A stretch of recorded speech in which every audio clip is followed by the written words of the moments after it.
Tiga.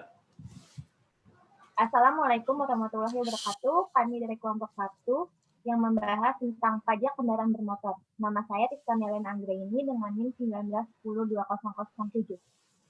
Nama saya Nadia Febiola dengan NIM 19102015. Nama saya Dimas Muhammad Fauzan dengan NIM 19102016. Jadi untuk orang yang pertama yang akan menjelaskan pertama kali ini adalah Rizka Meliana Anggraini.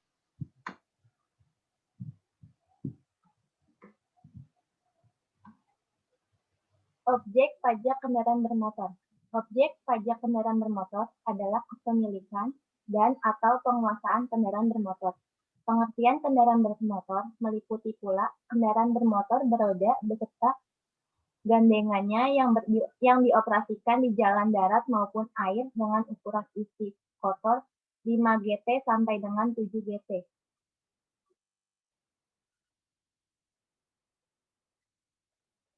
Pengecualian objek pajak kendaraan bermotor.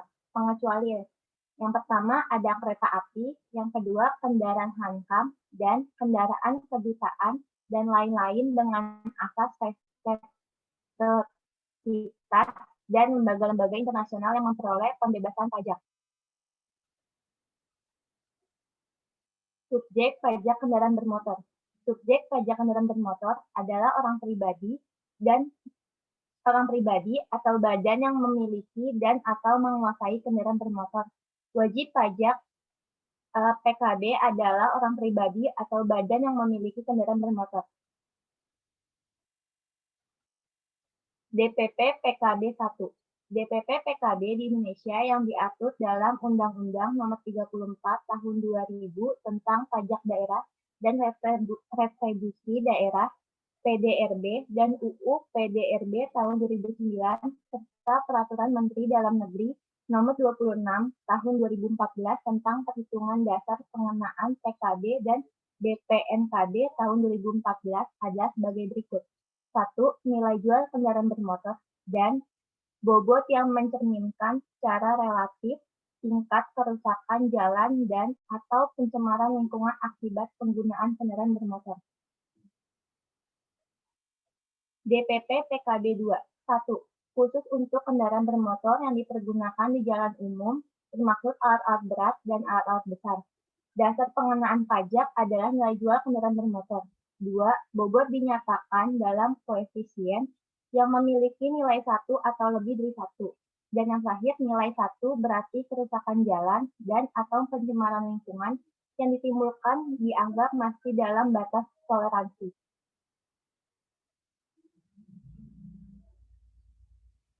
DPP PKB 3. Nilai koefisien lebih dari 1 berarti penggunaan kendaraan bermotor dianggap melebihi batas toleransi. Nilai jual kendaraan bermotor NJKB ditentukan berdasarkan harga pasaran umum atau suatu kendaraan bermotor. Harga pasaran umum merupakan harga rata-rata yang diperoleh dari berbagai sumber data yang akurat pada minggu pertama bulan Desember tahun sebelumnya.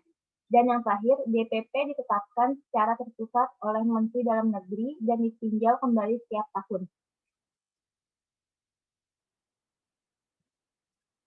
Isu-isu terkait dengan DPP atau tax base PKB.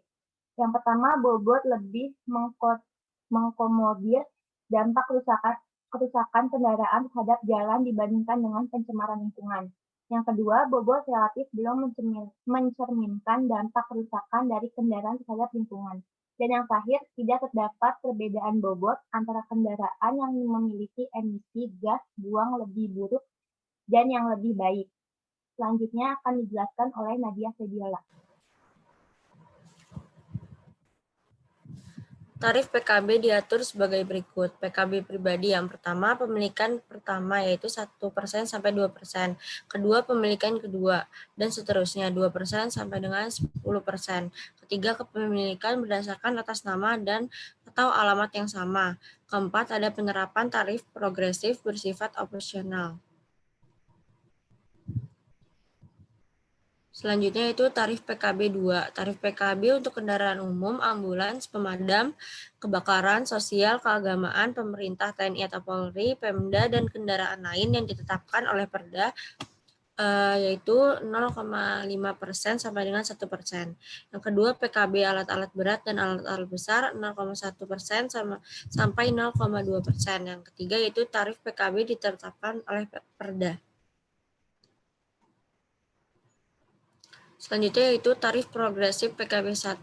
Salah satu ketentuan baru dalam UU PKB tahun 2009 adalah tarif progresif PKB bagi orang pribadi yang memenuhi kriteria tertentu. Mengapa progresif? Argumentasi yang pertama yaitu tarif pajak progresif sejalan dengan salah satu kriteria umum pajak daerah yang baik menurut KJ Davey, yaitu equity atau keadilan atau pemerataan. Menurut Davey, secara prinsip beban pengeluaran pemerintah harus dipukul rata oleh semua golongan dalam masyarakat sesuai dengan kekayaan dan kesanggupannya. Selanjutnya itu tarif progresif PKB 2. Kritik atas argumentasi yang pertama itu PKB termasuk dalam kelompok pajak tidak langsung atau indirect tax atau tax on wealth.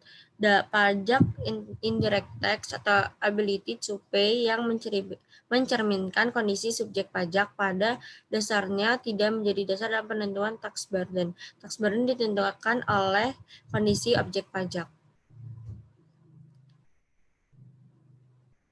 Selanjutnya tarif progresif PKB 3. Argumentasi yang kedua yaitu fungsi pengaturan atau regulasi yang untuk membatasi jumlah kepemilikan kendaraan. Persoalan yang pertama itu database yang masih lemah. Yang kedua belum terdapat online system antar Pemda.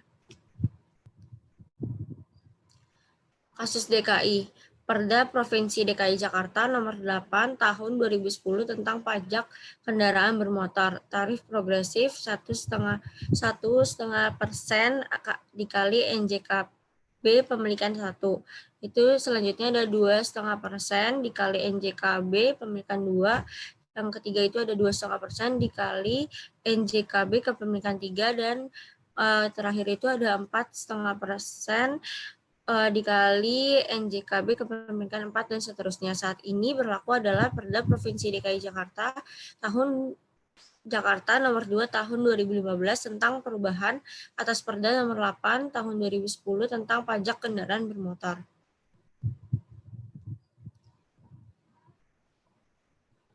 Selanjutnya akan dijelaskan oleh Dimas. Oke, selanjutnya di sini ada menjelaskan mengenai tarif pajak kendaraan bermotor kepemilikan oleh orang pribadi yang ditetapkan sebagai berikut. Nah, seperti yang kita tahu, itu penetapan pajak di setiap daerah itu berbeda-beda tergantung daerahnya itu seperti apa. Seperti contohnya tadi yang pada di DKI Jakarta itu tarif pertamanya itu adalah 1,5%. Nah, namun di sini ditetapkan pada KUP itu ada pasal 7. Nah, pasal 7 ini tarif-tarifnya adalah sebagai berikut. Misalnya itu kepemilikan kendaraan motor pertama. Oh ya, jadi di pasal 7 ini menjelaskan tentang apabila kita punya motor 1 atau punya motor 2 atau ketiga itu pajaknya berapa misalnya. Nah, misalnya yang pertama ini ada untuk yang A, kepemilikan kendaraan bermotor pertama itu kena 2%. Nah, untuk pemilikan kedua itu sebesar 2,5%. Nah, untuk yang ketiga itu pemilikan kendaraan ketiga itu sebesar 3%. Nah, jadi setiap kita nambah kendaraan itu pajaknya bertambah 0,5%. Nah, seperti kita lihat dari 2, 2,5, 3, 3,5 dan seterusnya. Sampai kepemilikan motor sampai 13 itu kena pajak sampai 8% yang tertera di M. Nah, di sini juga sampai misalnya ada sampai ke 17 dan seterusnya itu mentok pokoknya di 17. Kalau udah 17 lebih dan seterusnya itu kena 10%. Nah, tarif pajak kendaraan bermotor sebagaimana dimaksud pada ayat 1 berdasarkan atas nama dan atau alamat yang sama. Nah, jadi kalau misalnya ada alamat yang sama, itu bakal kena pajak yang berlapis. Misalnya ada 2 motor, itu atas namanya sama, misalnya atas nama Rizka. Nah, artinya Rizka itu harus bayar pajak bermotor itu yang kedua sebesar 2,5%. Nah, apabila kalau misalnya atas namanya beda tapi alamat yang sama, juga itu sama. Begitu. Nah, yang kedua itu kepemilikan kendaraan bermotor oleh badan tarif pajaknya itu sebesar 2%. Nah, kalau misalnya punya badan atau punya perusahaan itu hanya kena 2%. Selanjutnya itu tarif pajak kendaraan motor untuk TNI atau Polri, pemerintah pusat dan pemerintah daerah itu ditetapkan hanya sebesar 0,50%. Nah, selanjutnya itu ada angkutan umum, ambulan atau mobil jenazah dan pemadam kebakaran itu sebesar 0,50% atau sama dengan yang TNI Polri tadi. Nah, kalau sosial keagamaan atau lembaga sosial juga sama sebesar 0,50%. Nah, yang keempat itu tarif pajak kendaraan bermotor, alat-alat berat dan alat-alat besar ditetapkan sebagaimana berikut, yaitu 0,20%. Nah, selanjutnya itu ada pajak terutang atau pokok pajak. Pajak terutang itu dihitung dengan cara sebagai berikut. Nah, PKB terutang sama dengan DPP dikali tarifnya itu berapa. Pemungutan PKB ditetapkan oleh Pemda secara ofisial. Namun selanjutnya itu wajib pajak memiliki kewajiban untuk secara aktif membayar PKB. Nah, PKB itu dibungut di wilayah kendaraan bermotor terdaftar. Nah, misalnya kalau motor terdaftar di Jakarta, jadi kita harus bayar pajaknya di Jakarta.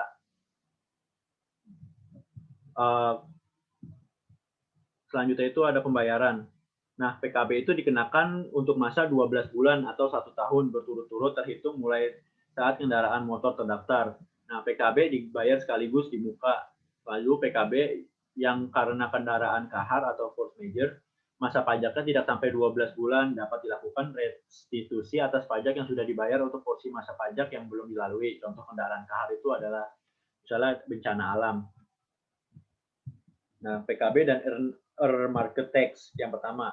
Dalam Undang-Undang PDRD tahun 2009, terdapat pengaturan terhadap pengalokasian penerimaan PKB, yaitu hasil penerimaan PKB itu sedikit 10%, termasuk yang dibagi hasilkan kepada kabupaten atau kota dialokasikan untuk pembangunan atau pemeliharaan jalan serta peningkatan moda dan sarana transportasi umum.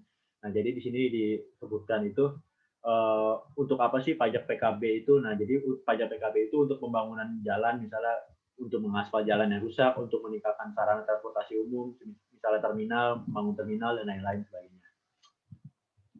Nah, selanjutnya itu yang kedua, itu isu PKB market tax. Yang kedua itu ada isu.